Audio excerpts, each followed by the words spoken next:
क्या आपने कभी महसूस किया है कि गुस्सा उस चिंगारी की तरह है जो छोटी सी गलती पर भी आपके पूरे जीवन को जला सकता है?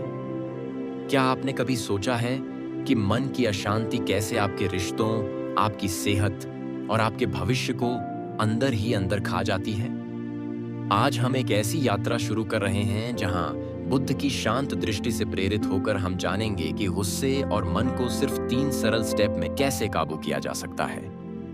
अगर आप सच में अपने जीवन को हल्का, शांत और स्थिर बनाना चाहते हैं, तो यह स्पीच आपके लिए है। शुरू करने से पहले, अगर ऐसी ज्ञान यात्राएं आपको पसंद आती हैं, तो चैनल को सब्सक्राइब करें, बेल आइकन दबाएं, ताकि हर नई समझ सबसे पहले आपके पास पहुंचे। अब शुरू करते हैं शांति की ओर लौटने की इस अनोखी यात्रा को। विषय: गुस्सा और मन पर नियंत्रण। पहला स्टेप: क्षण को देखना सीखो। गुस्सा कभी भी अचानक नहीं आता।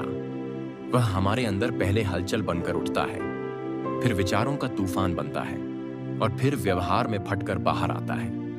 अधिकतर लोग यही गलती करते हैं कि गुस्से को सिर्फ उस पल की प्रतिक्रिया समझते हैं, जबकि सच ये है कि गुस्सा पहले मन में जन्म लेता है और फिर शरीर पर, चेहरे पर, आवाज पर चढ़ता है।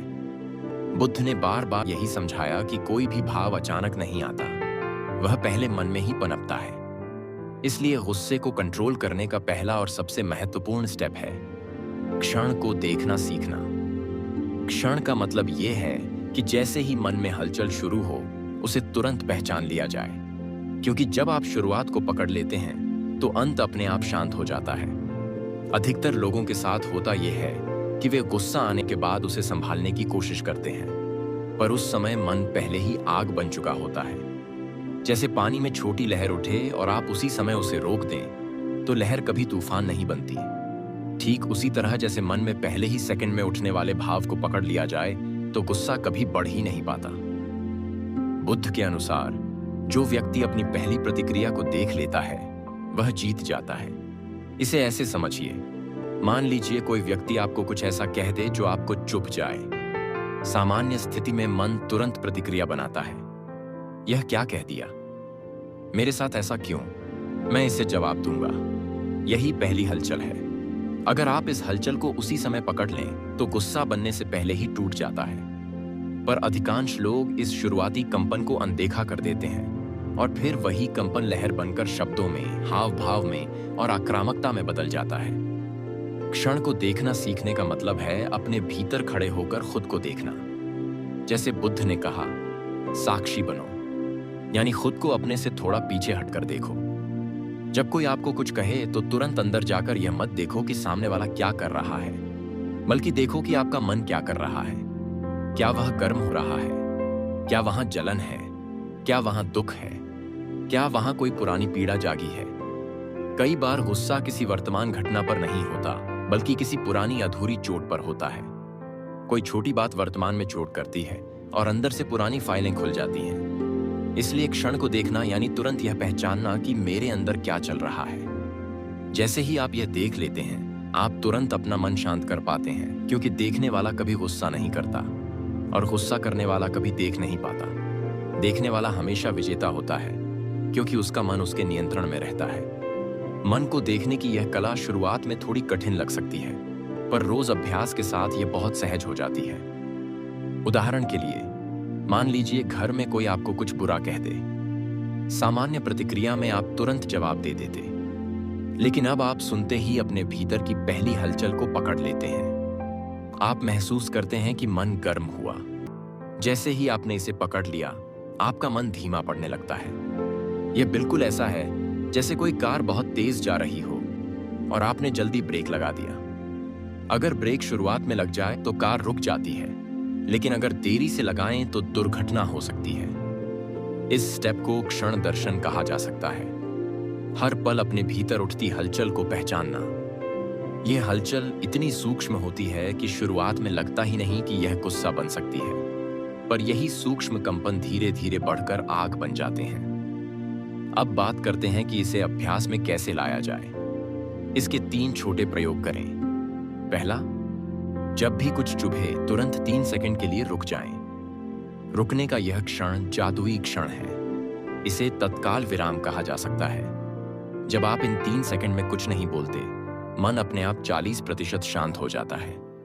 दूसरा, 3 सेकंड के बाद एक धीमी सांस लें। यह धीमी सांस मन के तापमान को कम कर देती है। तीसरा, अब अपने ही मन से सवाल पूछें, यह प्रतिक्रिया किस चीज से उठ रही है? चोट से या अहंकार से? यह सवाल आपको अंदर झांकने के लिए मजबूर कर देता है। और अंदर झांकने वाला इंसान कभी टूटकर प्रतिक्रिया नहीं करता। बुद्ध ने कहा था कि प्रतिक्रिया हमेशा पीड़ा से जन्म लेती है, लेकिन प्रतिक्रिया को देखने वाला व्यक्ति पीड़ा से मुक्त हो जाता है। देखने वाला वही है जो क्षण को पहचानने की क्षमता विकसित कर लेता है। इसलिए जब भी आपको लगे कि गुस्सा उठ रहा है, तुरंत एक काम कीजिए, अपनी आंखों को थोड़ी देर के लिए स्थिर कर दीजिए। यह आपको भीतर की तरफ खींच देगा। फिर अपने कंधों को ढीला करिए। गुस्सा हमेशा शरीर को सख्त करता है। कंधे तन जाते हैं, सांस तेज हो जाती है, चेहरे की नसें खिंच जाती हैं। जैसे ही आप कंधों को ढीला कर देते हैं, गुस्से की पहली पकड़ टूट जाती है। यह जो क्षण को देखना है, यही पूरी यात्रा की पहली सीढ़ी है। अगर यह सीढ़ी चढ़ ली, तो बाकी 2 सीढ़ियां अपने आप आसान हो जाती हैं, क्योंकि नियंत्रण वही पा सकता है जो शुरुआत को पहचान ले। जिस पल आप मन की हलचल को शुरुआत में देख लेते हैं, उसी पल गुस्सा आपको छोड़ देता है। और जिस पल आप उस हलचल को अनदेखा कर देते हैं, उसी पल गुस्सा आपको पकड़ लेता है। यह स्टेप आपको सिखाता है कि गुस्सा आपका दुश्मन नहीं, बल्कि एक संकेत है कि मन को ध्यान चाहिए। मन को देखो, मन को समझो और मन को उसी क्षण शांत करो। यही बुद्ध की वह सरल लेकिन गहरी शिक्षा है जिसने अनगिनत लोगों के जीवन को शांत किया। दूसरा स्टेप, विचार को बदलो, प्रभाव अपने आप बदल जाता है। पहले स्टेप में हमने सीखा कि गुस्सा तब बढ़ता है जब हम मन की शुरुआती हलचल को पहचान नहीं पाते। लेकिन अब दूसरे स्टेप में हम एक और गहरी परत को समझते हैं। गुस्सा बाहरी घटनाओं से नहीं, बल्कि उन घटनाओं के प्रति हमारे विचारों से पैदा होता है। कोई घटना, कोई व्यवहार हमें तभी चोट करता है जब हमारे विचार उसे चोट की तरह स्वीकार कर लेते हैं। इसीलिए बुद्ध ने कहा कि दुनिया वही नहीं है जो बाहर दिखती है। दुनिया वह है जो भीतर महसूस की जाती है। यानी तथ्य बाहर है, लेकिन प्रभाव हमेशा भीतर बनता है। दूसरा स्टेप है, विचार को बदलो, प्रभाव अपने आप बदल जाएगा। अब इसे सरल भाषा में समझते हैं। जब कोई आपको कुछ कहता है, तो वह सिर्फ बाहरी घटना होती है। वह शब्द हवा में मौजूद एक ध्वनि मात्र है, पर उसी ध्वनि को आपके विचार कैसे स्वीकार करते हैं, वही तय करता है कि गुस्सा आएगा या शांति बनी रहेगी। यही वजह है कि एक ही शब्द किसी एक व्यक्ति को बहुत चुभ सकता है और दूसरे व्यक्ति को बिल्कुल नहीं। इसका मतलब बाहरी शब्द में शक्ति नहीं, आपकी व्याख्या में शक्ति है। अगर मन की व्याख्या बदल जाए, तो गुस्सा बदल जाता है। अब सवाल यह है कि विचार कैसे बदले जाएं? इसका जवाब बुद्ध ने बहुत सरल तरीके से दिया। पहली व्याख्या को मत मानो। मन जो पहली प्रतिक्रिया देता है, वह अक्सर अहंकार, चोट, अपेक्षा या निर्णय से पैदा होती है। पहली व्याख्या लगभग हमेशा गलत होती है, क्योंकि वह तुरंत, बिना समझे, बिना स्थिर हुए मन से निकलती है। इसलिए जैसे ही किसी की बात आपको चुभे, तुरंत यह एक अभ्यास करें। मन में कहें, रुक, यह पहली व्याख्या है, यह अंतिम सत्य नहीं है। जैसे ही आप मन को रोकते हैं, वह नई व्याख्या बनाना शुरू कर देता है। नई व्याख्या हमेशा शांत और हल्की होती है। अब इसे एक उदाहरण से समझिए। मान लीजिए कोई कह देता है, तुम हमेशा गलत करते हो। पहली व्याख्या अपने आप कहती है, मुझे नीचा दिखाया जा रहा है। यह भाव गुस्सा पैदा करता है। लेकिन अगर आप उसी समय दूसरी व्याख्या बना लें, शायद सामने वाला तनाव में है, या शायद उसे आज कोई चिंता है, या शायद वह खुद किसी आंतरिक संघर्ष से गुजर रहा है, तो भीतर की गर्मी तुरंत गिर जाती है। ध्यान रखिए, विचार को बदलने का मतलब यह नहीं है कि आप सामने वाले की गलती को सही मान लें, बल्कि यह है कि आप अपने मन को उस गलती से जलने नहीं दें। आपने देखा होगा कि कई बार लोग खुद गलत होते हुए भी बहुत गुस्सा कर लेते हैं। इसका कारण यह है कि उनके भीतर कोई पुराना विचार, कोई पुराना पैटर्न सक्रिय हो जाता है। बुद्ध कहते हैं कि जब तक विचारों के पैटर्न नहीं बदलते, तब तक भाव भी नहीं बदलते। यहाँ एक बड़ा राज छिपा है। गुस्सा झूठी कहानी से पैदा होता है। मन तुरंत कहानी बनाता है। वह मुझे छोटा दिखाना चाहता है, वह मेरा सम्मान नहीं करता, वह हमेशा मेरे खिलाफ है। पर यह कहानी वास्तविकता नहीं होती। इसीलिए विचार बदलते ही भाव बदल जाता है। दूसरा स्टेप हमें यह शक्ति देता है कि हम हर स्थिति में अपनी भावनाओं के मालिक बने रहें। अगर आप हर घटना पर नई व्याख्या बनाना सीख लेते हैं तो जीवन में कोई भी व्यक्ति आपका मन खराब नहीं कर सकता। गुस्सा तभी आपको पकड़ पाता है जब आप अपने विचारों को बिना जांचे स्वीकार कर लेते हैं। अब बात करते हैं कि इसे अभ्यास में कैसे लाया जाए। इसके 3 छोटे प्रयोग हैं। पहला, जैसे ही कोई बात चुभे तुरंत 5 सेकंड के लिए भीतर से कहें, यह सिर्फ एक ध्वनि थी। यह घटना मेरी शांति से बड़ी नहीं। यह वाक्य मन को काफी धीमा कर देता है। दूसरा, तुरंत सामने वाले के व्यवहार के पीछे एक सकारात्मक या कम से कम एक तटस्थ कारण खोजें। जैसे, इसका मूड खराब है, शायद उसको जल्दी है, शायद यह चिंता में है। इससे मन की कठोरता पिघल जाती है। तीसरा, खुद से कहें, मैं प्रतिक्रिया नहीं दूंगा, मैं समझकर जवाब दूंगा। यह वाक्य गुस्से की दिशा बदल देता है। एक बात हमेशा याद रखिए, गुस्सा तब नहीं होता जब कोई आपको कुछ कहता है। गुस्सा तब होता है जब आपका मन उस बात को गंभीरता से पकड़ लेता है। अगर मन पकड़ लेना छोड़ दे तो गुस्सा अपने आप गिर जाता है। जैसे गर्म लोहे को हाथ में लेकर कोई भागे तो हाथ जलता है, लेकिन अगर वह लोहा छोड़ दिया जाए तो चोट वहीं खत्म हो जाती है। विचार वह पकड़ है जिसे ढीला करना जरूरी है। कई बार लोग कहते हैं, मुझे यह बात बर्दाश्त नहीं होती। पर सच यह है कि बात बर्दाश्त नहीं होती। बात के पीछे की आपकी व्याख्या बर्दाश्त नहीं होती। अगर व्याख्या बदल जाए तो वही बात पानी की तरह बह जाती है। यही कारण है कि बुद्ध ने सिखाया, व्यक्ति को नहीं, भावना को मत पकड़ो। अगर आप व्यक्ति की बात को पकड़ेंगे तो वह आपकी शांति ले जाएगा, लेकिन अगर आप बस बात की व्याख्या को बदल देंगे तो वही बात आपको मजबूत बना देगी। अब बात करते हैं कि यह स्टेप आपके गुस्से को कितनी तेजी से बदल सकता है। यह स्टेप लगभग 70% गुस्से को उसी समय कम कर देता है, क्योंकि विचार बदलते ही शरीर की रसायन प्रक्रिया बदल जाती है। सांस धीमी हो जाती है, धड़कन शांत हो जाती है, चेहरे की नसें ढीली पड़ जाती हैं। इससे न सिर्फ गुस्सा गिरता है, बल्कि मन में एक नई स्पष्टता आती है। ऐसी स्पष्टता जो पहले कभी न दिखी हो।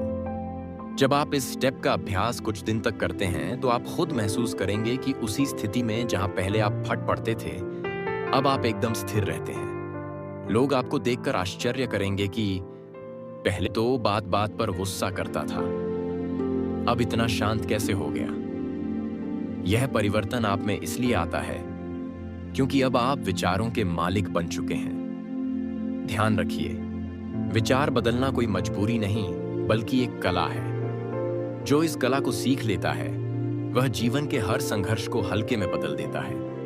क्योंकि बाहर की दुनिया को बदलना संभव नहीं, पर विचारों को बदलना हमेशा संभव है। और जिसने यह समझ लिया कि परिस्थिति नहीं, व्याख्या बदलनी होती है, वह जीवन में कभी तनावग्रस्त नहीं रहता। इसी दूसरे स्टेप को बुद्ध की भाषा में कहा जाता है, दृष्टि बदलो, दिशा बदल जाती है। जब तक दृष्टि पुरानी है, गुस्सा नया नहीं हो सकता। इसी समझ के साथ अब हम अगले भाग की तरफ बढ़ेंगे, जहां गुस्सा और मन पर नियंत्रण का तीसरा और अंतिम स्टेप समझेंगे। एक ऐसा स्टेप जो पूरी यात्रा को स्थायी बनाता है। तीसरा स्टेप, अपना भीतर हल्का कर लो, गुस्सा अपने आप गिर जाएगा। अब जबकि पहला स्टेप आपको जागरूकता देता है और दूसरा स्टेप विचार को बदलने की शक्ति देता है, तीसरा और अंतिम स्टेप आपको वह आधार देता है जिसके बाद गुस्सा जीवन में टिक ही नहीं सकता। बुद्ध ने कहा, जैसे पत्थर पर पानी टिकता नहीं, वैसे ही हल्के मन पर क्रोध टिकता नहीं। और यही तीसरा स्टेप है, अपना भीतर हल्का कर लो। मन का बोझ ही गुस्से की जड़ है। जितना भीतर भार होगा, पुरानी बातें, पुराने अनुभव, पुरानी चोटें, पुरानी उम्मीदें, उतना जल्दी गुस्सा उभरेगा। गुस्से की असल जड़ घटनाएं नहीं होती। जड़ होती है भीतर जमा वह कठोरता जो वर्षों से पिघलना भूल चुकी है। बुद्ध कहते हैं, भारी मन जल्दी जलता है, हल्का मन जल्दी शांत होता है। तीसरे स्टेप का पूरा सार इसी एक पंक्ति में है, मन को हल्का कर लो। हल्का मन का मतलब यह नहीं कि आप लोगों की गलतियों को अनदेखा कर दें या अपने अंदर की दृढ़ता छोड़ दें। इसका मतलब है अपने भीतर जमा उन कठोर भावों से मुक्त होना जो आपको अंदर से कड़ा बनाते हैं। क्योंकि जितनी कठोरता उतना गुस्सा, जितनी कोमलता उतनी शांति। अब सवाल आता है, मन हल्का कैसे हो? इसका उत्तर बुद्ध ने बार बार दिया, छोड़ना सीखो। लेकिन छोड़ना कैसे? यह बात हमेशा कठिन लगती है। इसलिए बुद्ध ने इसे बहुत सरल तरीके से समझाया। जो तुम पकड़ोगे वही तुम्हें पकड़ेगा।